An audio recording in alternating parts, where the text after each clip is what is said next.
Welcome back to Phone Phenom. Every single Tuesday we're live with you, and I am ramped up and ready to roll. I got a title and a question for you guys. How do you set appointments without ever picking up the phone? I'm gonna give you a couple ideas, a couple ways, exact scripts, what to do, when to do it, why to do it, how fast to do it, how to do it, etc. Before I do, I want you to know that I'm gonna put just a little disclaimer out. I believe you should set appointments by picking up the phone.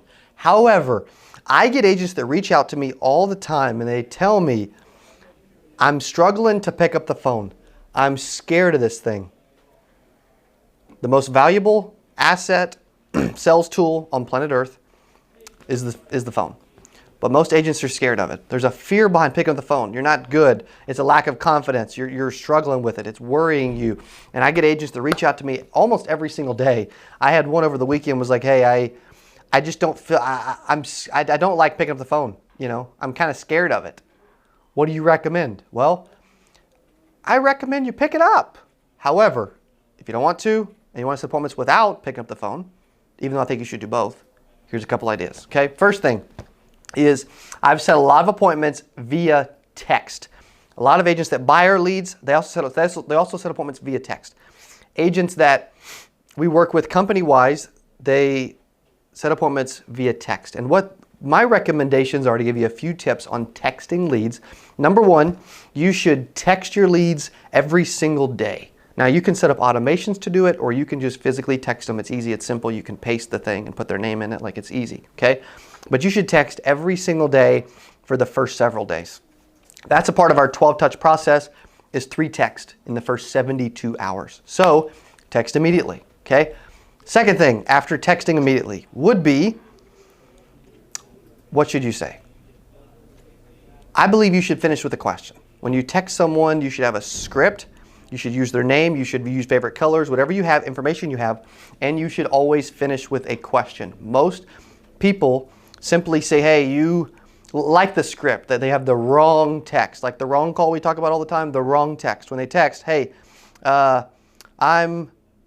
you responded saying you wanted information about burial life insurance, and that's it, right? There's no call to action. There's no question. It's statistically proven that if you finish with a question, especially on a text, you have a higher chance of getting a text back. So stop texting people without asking a question. Now, if you want to do something like this, Betty, this is Cody. I'm getting back to you about your requests for the new final expense programs. You put your favorite color as red. Thank you for doing that. I'm the local flood underwriter, and I'll be out in your area on Friday. Should I drop it off in the morning or afternoon? There's 2 different ways to do this. That's option number 1, okay? Option number 1 is where you got a little longer text. You can break it up with some spaces, but you let them know who they are, that you know who they are, who you are, that you're getting back to them about something, that you have the data that they gave you, like the color, to remind them it's like a security password. You can also, and then you also let them know I'll be in your area and finish with the question. That's the details of number 1. Or number 2 could be shorter. Okay, Betty, this is Cody. I'm getting back to you about your request for the new final expense information. You put your favorite color was red. I'm assuming that you remember doing that recently, correct? That's a softball. If you wanted to use a shorter version, that's option number 2. That's a softball to get them to text you back. Because the whole goal of a text, it isn't even always to set an appointment on the first text. The goal is to get a text back. Even if they say, hey, I'm not interested. Even if they say, never come to my home. Even if they say, I did not do that. Even if they make up other lies that you should never believe. Even if they do those things, I'm here to tell you that you should want to text back. Because even if someone says no, they're saving you time, right? A lead that tells me no just means that they just don't want to be sold, or they're not quite ready, or they need a little TLC to actually get in front of them, right? It doesn't mean that when they say they didn't do that, they did it, right? Lead vendors, they have timestamps, security passwords, lead IDs, all these other things, okay? But when you're texting a lead, those are a couple different ways, and you have to always finish with a question. So that's a few ways, really quick, on how you can set appointments without ever picking up the phone. Now there's other ways, like email, for example. Email is another way. It's not, I don't prefer it over text. I prefer text over email, which is why I'm saving email for later. But you can also send the same thing via email that you would send via text. And some will email you back. Now, I'm going to give you an example. If I bought 100 leads, okay, and I texted them all immediately, I sent them all a text within 3 minutes of me getting the lead, okay, and I didn't call them. I would send 100 text messages, within a few minutes. I would individually. I wouldn't bulk mass it. I would individual text. I would probably get about 6% would probably see the text, okay? About 92% would open it. About 2/3 would actually read it probably. Sometimes I get text and you can just tell I really don't need to read this. But I have to open it because I don't want a notification on my text message box. Okay, ring a bell. We're the same way. You guys are too. But I'll probably get 100 messages out. I'll probably have, of people that text me back, I'll probably get at least 20 text back, and I'll probably set about 10 appointments. Now, even if you're buying 30 leads and you can get 3 appointments through text, then you should do it because it's going to increase your appointment set ratio. That's why just calling isn't the answer, because if you just call, and we need to do something where I just literally text a bunch of leads on video one day and we see how it goes. But even if you just called, there's a certain percentage that want to answer the phone. If you just text, there's a certain percentage that would rather talk to someone. If you just email, there's a certain percentage of whether you text them than email them, right? So that's why we prefer to use all 3. Or there's some won't text you back, won't respond to your email, won't answer the phone, but they're at home all day and they'll answer the door because they're watching Price is Right, okay, or Jeopardy or whatever. So that's why you have to use other ways. And if you don't want to pick up the phone and call them, big mistake, you should. However, make sure you're using text, email, door knocking. I know agents, if I bought a batch of, let's just say 25 leads and went out and door knocked them right now, I bet about 10 of them, I would say 8 to 12 will be home. And let's just say that 10 are home. Let's just say that 10 are home. That's a little under half, so that's fair, 40%.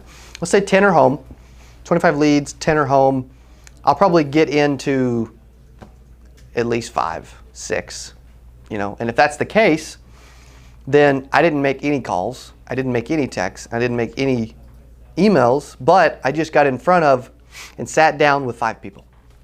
And if you can sit down with 5 people out of 25 leads, if you can't make 3 or 4 sales and get a massive ROI on those amount of leads you just bought, then something is wrong. You're either lazy, your pitch is off, or you're just not good with people, okay? Or you're not as good at answering objections. So even though I recommend picking up the phone, if you don't want to, there are other alternative methods like texting, which is why you should text every day. You should know what to text.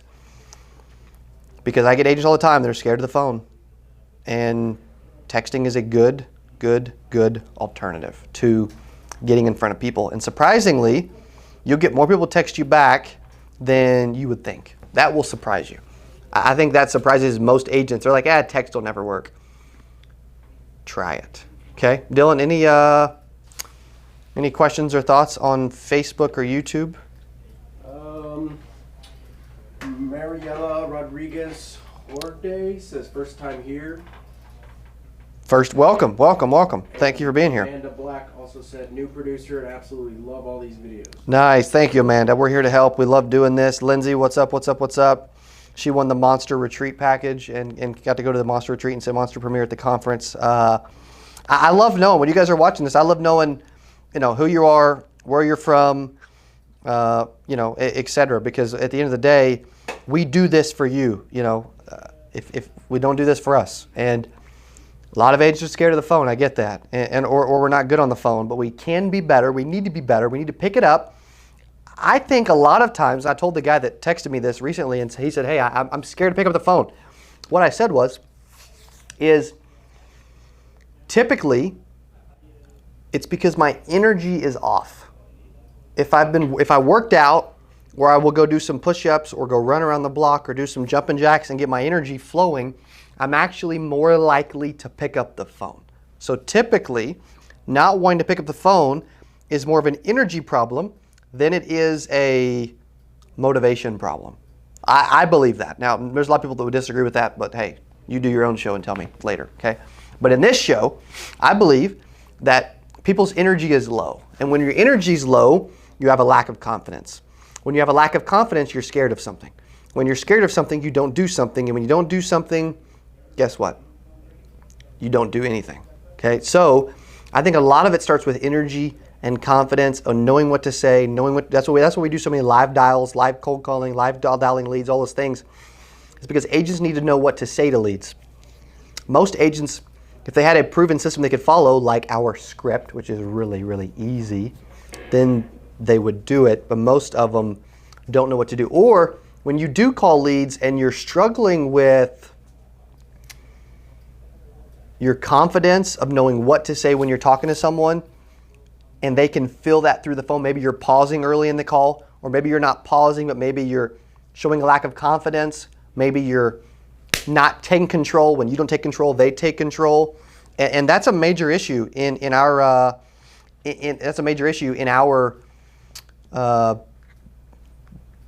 industry, is if you're not in control, if you're not confident, if your energy's not right, I don't care if we found sales, people that bought insurance, and we handed those to you and you had to call them, you would still struggle with working leads, okay? It's a true story, because your energy's off. When my energy's off, my confidence is off. My confidence is off, I'm not in control. And to be good on the phone, I must, 100% of the time, I must be in control, okay? It just has to be the case, all right? What do you think? Lindsey Graham says game changer. Aaron Bazzetti says hi. Aaron from Florida, your videos, motivation is key.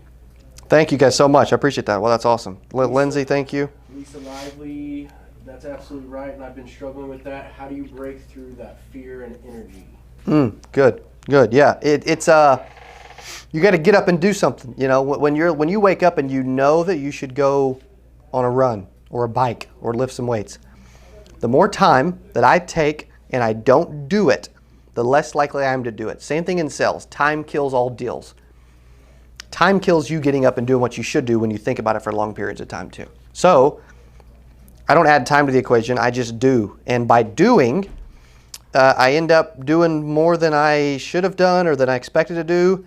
And I end up kind of pulling it off because my energy's not off. It's not, there's not a problem. I'm feeling it. I'm getting it. Aaron, thank you for the comment. Lisa, great question. We got a couple from Florida in here. How do you open, say, going B to B? Yeah, if I was going B to B, let's just say if I was selling. Actually, I used to make calls B to B years ago, and when I did, it was simple. Hey, I've got something that can help you as a business owner. That if you're not able to work, you still get a paycheck. It take me 5 minutes to drop off the information. Is Tuesday at 2 or Wednesday at 4 better?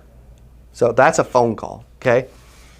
Or if I'm door knocking, it's a similar pitch. It's got to always be finished with a question. Hey, are you the business owner? Okay, great. What's the business owner's name? It's Jesse. Okay, great. You know what, Jesse? I need a couple minutes to just drop something off with Jesse. Is he or she here? Yeah, he's here. Okay, perfect. Can you go grab him for me? Right? I'm in control of what's happening and what I'm saying, and I'm saying things certain ways. Most people struggle with some of that. Okay. And Lisa, you're right. Stop thinking, start doing. Most people in any walk of life, industry, business, career, struggles with execution. If you're going to be great on Phone Phenom, or be a Phone Phenom, or be great, Victor, at selling anything or doing anything, you must be an executor. Everybody has dreams. Everybody has wants. Everybody says, I'm going to do this, this, this, and this, but then nobody ever does it. because the chosen few actually execute on their ideas, which is why we just moved the office around again. Just to most people don't even know. Dylan probably has no clue.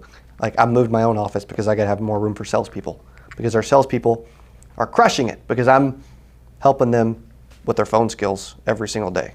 Okay, the coder. What's up, Rolando? Hope you're doing well, man, dude.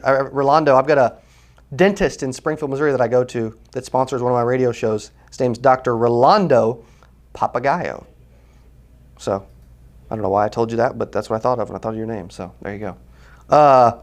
Any other questions? Any other thoughts? I appreciate you guys being a part of this. If you wouldn't mind, please share this thing out or tag an agent. There's someone that needs to hear this message today. And I want to be the dude to deliver it, and I want you to be the person that helps them with that message, okay? Everybody's struggling. 92% of agents fail, but guess what? We don't have to. And if we continue to hold each other accountable, continue to help each other, then it'll help. Been getting easier, but I hear way more no's than I feel I should. Well, we need to fix that. Okay? Aaron says seminars. Yes. Love seminars. Rolando Arellano. I like it, man. I like it. Dude, thank you for being on. Dylan, any other thoughts about what we're talking about as far as not picking up the phone, Not so much about that, but Mariella had a question on Facebook. Perfect. Shoot. Mariella. She said, how do you approach your friends when you're new to doing life insurance? How do you approach your friends? The way I approach them, you got to approach them. If you don't, you're wrong, because it's your family and friends, and if something happens to them, hey, guess what? It's your fault, okay? So write them down. Write down a list and do a rolling 100. Anytime someone buys or doesn't buy, you take them off the list and you put a new name on, and so you always have 100 to contact. And on that rolling 100, the way I contact them, John, what's up, man? How you been? How's the kids? Everything good? You still playing softball on Saturday nights? That's awesome, buddy. Hey, you may or may not have heard, I'm in the insurance business now. Okay, I want to come over and show you what I do. Is weekends or evenings during the week, which is typically better for you, right? I'm in, man. I'm in there. I'm not gonna complicate this deal. I'm not gonna add time to it and think about it. And I may role play a few calls before I get on, but it's, hey, I want to buy you dinner. I want to shop your insurance, see if I can save you any money. You may bring over. What do you mean bring over? Pizza or barbecue, man? I love some barbecue. Right? That's how I make a warm market call, and it works. I don't have people tell me no. When I call people in my warm market, and there's going to be a lot of people that are going to question what I'm going to say, but who cares? When I make warm market phone calls, I'm so sold on my ability, and I'm so confident on the phone call that I do not get told no. Jason and Mike, I'm here to tell you, my warm market does not tell me no. Will, what's up, man? Multiple touches is it, bro. Lisa said, I need this video today. Crunching for OE right now. You're my main sales training for the last few months. I appreciate you all. You're amazing. Thank you so much for saying that. If you hate the phone, I know people that will do it for you. English, Spanish, and French. At some point, you may be so busy you got to outsource, or you got to, have some help. You got to delegate, whatever. But I'm telling you, this is the #1 sales tool on planet Earth, and you need to get good at it. Now, you can text and email and door knock and stuff, but if you can be good at picking this up and getting what you want, you can write your own paycheck for the rest of your life. You just can. And most people aren't good enough at it, but they could be. But you're never going to be great until you pick it up a bunch, okay? That's one thing I've learned. You're never going to be great at something until you put those 10,000 hours of mastery in and you really go for it and you pick it up and you do everything you can to be great, okay? Dylan, any other thoughts? No, I think that's it. I'm ready to rock. You guys are awesome. Thanks for watching Phone Phenom. Hey, we got a podcast dropping tomorrow. Make sure you watch it. We also got another new show on making 7 figures starting Thursday. Fridays we got 8% Club again, and Saturday we're gonna be airing an interview I did for insurance influencers. So hey, I'm gonna keep dropping the content like it's hot. You guys go keep selling insurance and making some money. Thanks for watching.